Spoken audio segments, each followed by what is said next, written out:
കഴിഞ്ഞ ദിവസത്തെ ഹൈക്കോടതി വിധിയാണ് അത്. യഥാർത്ഥത്തിൽ ഇന്നലെ ഞങ്ങൾ ചിലർ സൂചിപ്പിച്ചതുപോലെ ആ, നല്ല പ്രാധാന്യത്തോടു കൂടി കേരളം ചർച്ച ചെയ്യേണ്ട പരാമർശങ്ങളാണ് ഈ അന്വേഷണത്തിന് മേൽനോട്ടം വഹിക്കുന്ന ഹൈക്കോടതി ഡിവിഷൻ ബെഞ്ച് നടത്തിയത്.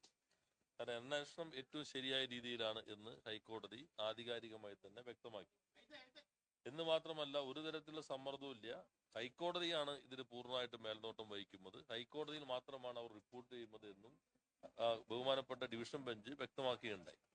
അതുവരെ പ്രതിപക്ഷ നേതാവ് പറഞ്ഞു. അപ്പൊ നിങ്ങൾ പ്രതിപക്ഷ നേതാവിനോടാണ് ചോദിക്കേണ്ടത്.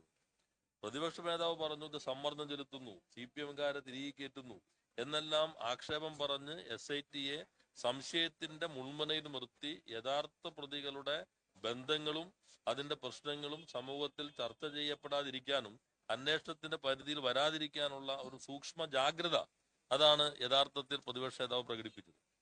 ഇന്നിപ്പോ മറ്റൊന്നുകൂടി വന്നല്ലോ. ഈ രമേശ് ചെന്നിത്തലയുടെ വെളിപ്പെടുത്തലുണ്ടായിരുന്നു. ആ വെളിപ്പെടുത്തൽ വസ്തുതാരഹിതമാണ് എന്ന് ഇപ്പൊ SIT കണ്ടെത്തിയതായി പറയുന്നു. അപ്പൊ രമേശ് ചെന്നിത്തല ഒരു പുരാവസ്തു അന്വേഷകൻ എന്തിനു വേണ്ടി കൊണ്ടുവന്നു? ഈ രണ്ട് പ്രതികളെന്നാണ് നേരത്തെ പറഞ്ഞതെങ്കിൽ ഇപ്പോ യഥാർത്ഥത്തിൽ സ്വർണം കട്ടവർ, സ്വർണം വാങ്ങിയവർ, അതുമായി ബന്ധപ്പെട്ടുമെന്ന് 3 പ്രധാന പ്രതികൾ. ആ 3 പ്രധാന പ്രതികളും ഒന്നിച്ചു വന്നിട്ടുള്ള ഏക ഫോട്ടോ, ഏക എന്ന് പറയാൻ പറ്റില്ല, കാരണം 3 ഘട്ടങ്ങളിൽ ഫോട്ടോ ഉണ്ട്. അവർ 3 പേരും വന്നിട്ടുള്ള ഫോട്ടോ ശ്രീമതി സോണിയാഗാന്ധിക്കൊപ്പം അടൂർ പ്രകാശും ആന്റണി നിൽക്കുന്ന ഫോട്ടോ മാത്രമാണ്. സ്വാഭാവികമായിട്ട് രമേശ് ചെന്നിത്തല സുവമോട്ടോ ഇങ്ങനെ പ്രഖ്യാപനം നടത്തി SIT-യുമായി മൊഴി നൽകാൻ തയ്യാറാണ് എന്ന് പറഞ്ഞതുപോലെ എന്തുകൊണ്ട് ഇവര് തയ്യാറാകുന്നില്ല? എന്താണ് ഈ ബന്ധം? വിദേശത്ത് ആർക്കാണ് പുരാവസ്തുവിന്റെ കടയുള്ളത്? ബെല്ലാരി എന്ന സ്ഥലത്തിന്റെ പ്രത്യേകത എന്ത്? എന്നാണ് ഈ പോറ്റി ശബരിമലയിലേക്ക് വരാൻ തുടങ്ങിയത്? ഇപ്പോ അടൂർ പ്രകാശ് 2011-ലാണ് ആദ്യത്തെ കൂടിക്കാഴ്ച സോണിയാഗാന്ധിയുമായി നടത്തിയതെന്ന് സൂചിപ്പിക്കുകയുണ്ടായി. അപ്പൊ SIT-യുടെ അന്വേഷണം ശരിയായ ദിശയിലാണ് എന്ന് ഹൈക്കോടതി പറഞ്ഞിരിക്കുന്നു.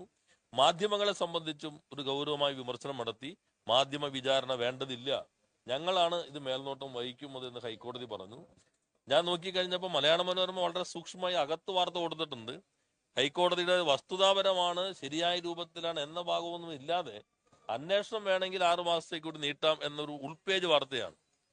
സിംഗിൾ ബെഞ്ച് ഈ കേസുമായി ഒരു ബന്ധവുമില്ലാത്ത ജാമ്യാപേക്ഷ പരിഗണിക്കുന്ന കേസിന്റെ മറ്റ് വിശദാംശങ്ങളൊന്നും പൂർണ്ണമായി പിന്തുടരാത്ത സിംഗിൾ ബെഞ്ചിന്റെ ഒരു പരാമർശം 1-ാം പേജിൽ ആഘോഷിച്ചവരും ന്യൂസ് അവറിൽ തുടർച്ചയായി ചർച്ച ചെയ്തവരും ഈ അന്വേഷണത്തിന് തുടക്കം മുതൽ മേൽനോട്ടം വഹിക്കുന്ന ആരാണ് അന്വേഷണത്തിനകത്ത് ടീമിൽ വേണ്ടത് എന്നത് ഉൾപ്പെടെ അന്വേഷണ വിഷയങ്ങൾ സൂക്ഷ്മമായി പിന്തുടരുന്ന ഡിവിഷൻ ബെഞ്ചിന്റെ വിധി വന്നു കഴിഞ്ഞപ്പോൾ, അവരുടെ ഈ പരാമർശങ്ങൾ വന്നു കഴിഞ്ഞപ്പോ ഒരു ന്യൂസ് അവറും ചർച്ച ചെയ്തില്ല, ഒരു 1-ാം പേജിലും വന്നില്ല.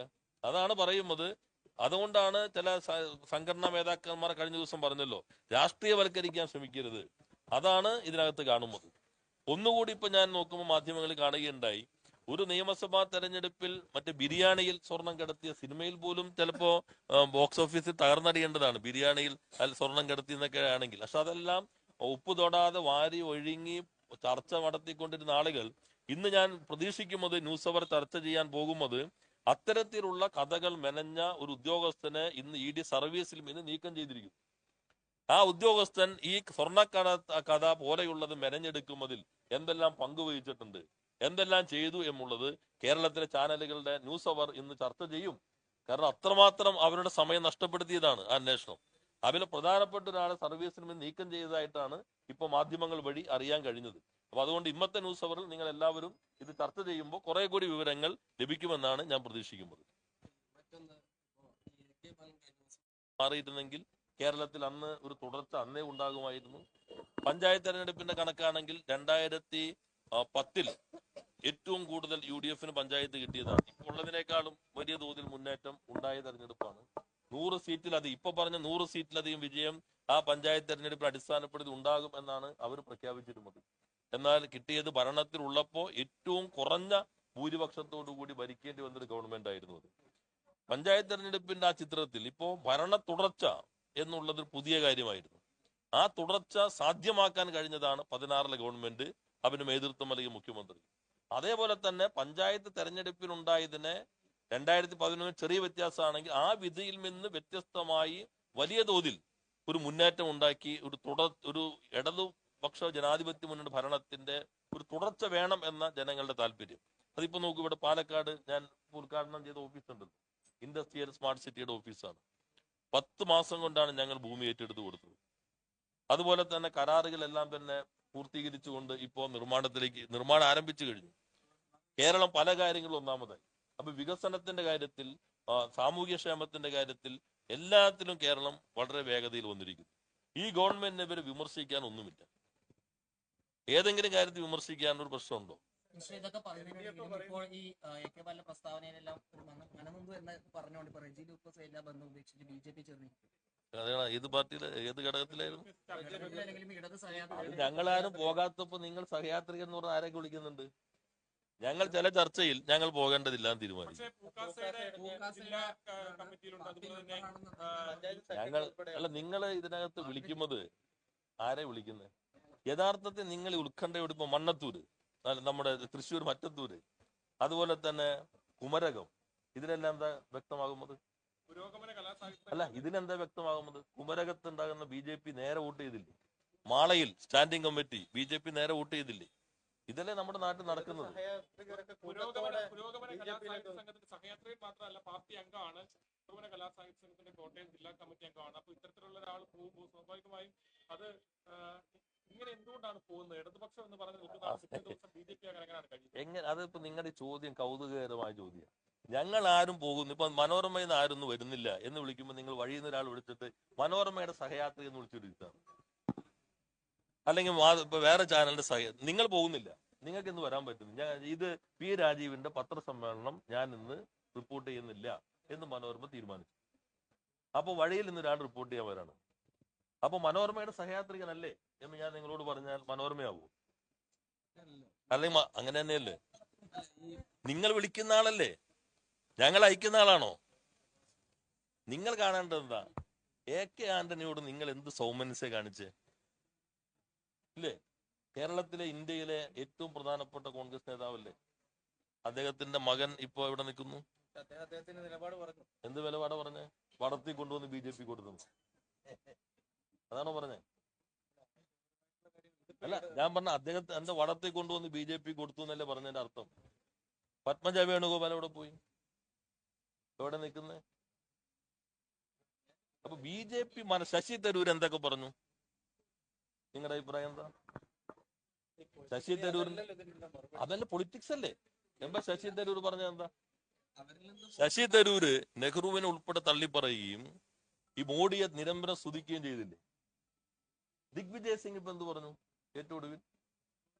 ഇവരൊക്കെ സഹയാത്രികരായിട്ട് നിങ്ങൾ വിളിച്ചുകൊണ്ട് പേരടിച്ചടിച്ചു വയ്ക്കുന്നവരല്ലല്ലോ, വർക്കിംഗ് കമ്മിറ്റി അംഗങ്ങളല്ലേ, വർക്ക് ചെയ്യുന്ന കമ്മിറ്റിയിലെ അംഗങ്ങളല്ലേ.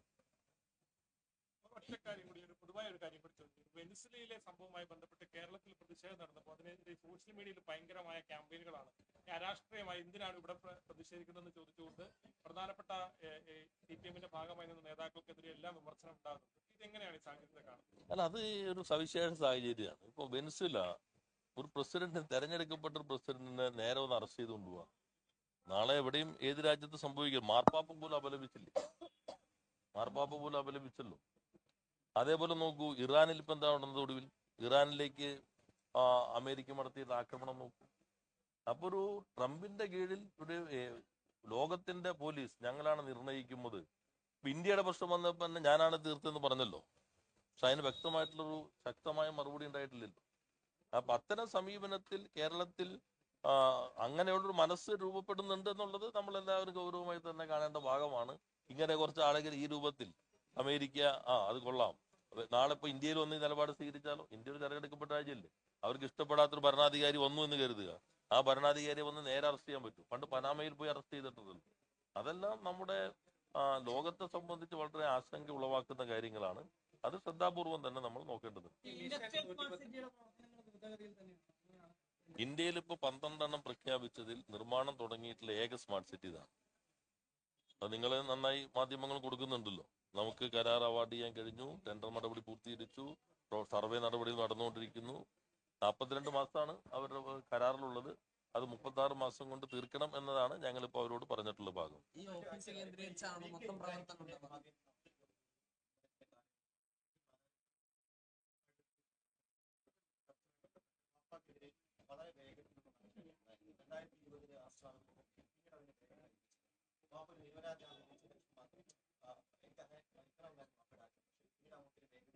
അല്ല, ഇന്നലത്തെ ഈ സമയം അങ്ങനെയൊക്കെ സംസാരിക്കാൻ പോയിട്ടു മകനും അങ്ങനെ പറയാം, എനിക്കറിയില്ല അദ്ദേഹം പറഞ്ഞു എന്ന്.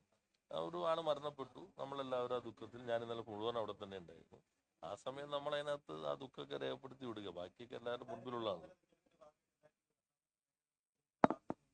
അല്ല, അതൊക്കെ നാട് ചർച്ച ചെയ്യുന്ന കാര്യങ്ങളാണല്ലോ. ഇപ്പൊ ഈ സമയമല്ലല്ലോ ചർച്ച ചെയ്യുന്നത്. നമ്മളെല്ലാം സ്വീകരിക്കേണ്ട പ്രാഥമികമായ ചില മര്യാദകൾ വെച്ച് ചെയ്യുക. ആരെങ്കിലും ഇത് വെച്ചിട്ട് ഇനി രാഷ്ട്രീയ താല്പര്യം വെച്ച് പറയുകയാണെങ്കിൽ അത് അവരുടേതായ ഒരു അവിവേകമായിട്ട് കാണുക, അത്രയേ ഉള്ളൂ.